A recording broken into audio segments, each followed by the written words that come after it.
The problem solvers are the first in the lab as scientists work on a possible breakthrough treatment for diabetes. But this is no ordinary breakthrough. Stephen Cooper shows us it begins in our own backyard. 69 pills a day. It's become a way of life for Linda Hambleton. I wouldn't say I have good days anymore. I'd say I have better days. She's a type 1 diabetic who's had just about every complication you can imagine. Just look at her medical history. She's had 3 strokes, 3 heart attacks, and 22 eye operations after suffering temporary blindness. She's had a pancreas transplant, which did not work, and a kidney transplant that did. I have my mother's kidney, her left one. It's her left one on my right side. She's had 2 toes amputated. She eats mostly from a feeding tube. She has neuropathy throughout most of her body, which has left her in a wheelchair because she's numb from the waist down. I just hope that people know that it is possible to suffer from absolutely every complication that this disease has to offer. But it is absolutely possible also not to. What Linda and millions of diabetics might not realize is that right here in Central Florida, our citrus crops and our tropical fruits like this orange and like this muscadine grape contain a compound that could make their diet safer and may actually prevent diabetes altogether. This product mimics the activity of insulin. 2 local scientists from A&M Metabolics discovered the compound, which they call emulin, while studying the weight loss properties of grapefruits. It's found exclusively in the rinds and peels of tropical fruits, like these muscadine grapes grown at the Lake Ridge Winery in Claremont. They're the only grapes that grow in a tropical climate. The idea is to extract the compound from the peel of the grape, filter and purify it to make this tasteless substance that, when added to regular food, acts as a sugar buffer. Studies in type 2 diabetic rats show great results. Those who were fed the equivalent of a brownie with emulin showed a midday drop in glucose by as much as 27%. The control groups that were in the non-treatment group expired.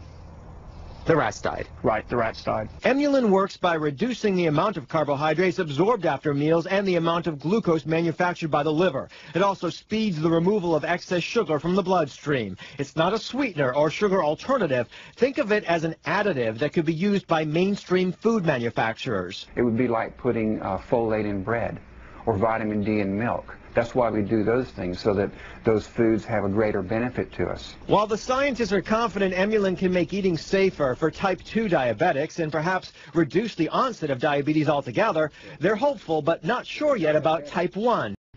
2 sisters, 4 years apart, and one goal: to lose weight. It wasn't until more recently that when I started having to take medicine, things like that, that I noticed, okay, wow, I've really let it out of control. My sister and I have been talking about losing weight together for a long time. Both have struggled with weight for years, so we asked Kelly and Christy, both in their 30s, if they would try the latest supplement to hit the national market, a supplement that claims, with its 5-star rating, to lower your glucose or blood sugar naturally, better than the most commonly prescribed drug for type 2 diabetics, giving you total sugar control. GC7X says it's the first and only product in the marketplace targeting all 7 pathways of carbohydrate metabolism. Well, at first I was skeptical, but after a little while of taking it, I realized that not only did I not crave as many carbs, because I usually like bread and everything, but I felt full for a long time. I love the ice creams, you know, just sandwiches. This is New Orleans. We love po' boys.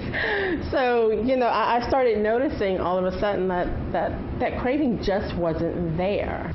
Neither sister has diabetes, but in the month since Christy started GC7X Surge, she says she's down 8 pounds toward her goal to lose 120.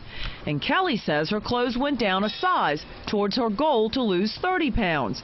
Both sisters say they're inspired now and have begun a walking program and eat more healthful food.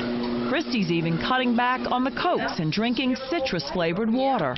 Does this make it easier to watch the volume of food you eat? Yeah, I think it does, because I find that I don't have as much of an appetite as I did before. I didn't even notice it at first until I said, well, wait a minute. You know, the bread is still sitting up there and I haven't touched it in a while. Why is that, you know? There can be 27% sugar in this orange. You don't get diabetes by eating an orange. Why not? Thompson and Ahrens believe a component of tropical fruit and vegetables simulate insulin. They're calling the compound emulin. Our next big step is what we'd like to see is we think this discovery is just as important as adding folate to bread to prevent neural birth defects. What we would like to see is take this emulin and add it to the big food houses, to add it to our colas, our breads, our snacks, potato chips, so that they would actually get this glucose modifying protective effect even when they're snacking.